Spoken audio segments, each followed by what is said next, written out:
ఒక ఊరిలో ఒక గొర్రెల కాపరి నివసిస్తూ ఉండేవాడు. అతని దగ్గర 100 గొర్రెలు ఉండేవి.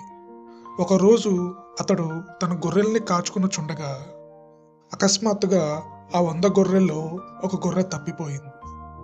అప్పుడతడు తన దగ్గరున్న 99 గొర్రెలను విడిచిపెట్టి ఆ తప్పిపోయిన ఒక్క గొర్రె కోసం వెతకసాగాడు. రాత్రింపగళ్ళు కొండల్లోనూ లోయల్లోనూ ఆ తప్పిపోయిన గొర్రె కోసం వెతికాడు. ఫలితంగా ఆ తప్పిపోయిన గొర్రె పిల్ల మళ్ళీ అతని చేతికి దొరికినది. అప్పుడతడు ఎంతో సంతోషంతో ఆ గొర్రెని తీసుకొని భుజాన వేసుకొని తన ఇంటికి వెళ్ళసాగాడు. లూకా సువార్త 15వ అధ్యాయము 4 నుంచి 7 వచనాలు కనుక మనం చదివినట్టయితే ఈ విషయాన్ని మనం గ్రహించవచ్చు.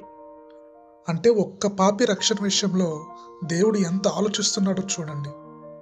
ఈ భూమి మీద ఒక్క పాపి రక్షణ పొందితే పరలోకంలో ఆనంద సంబరాలు జరుగుతాయి.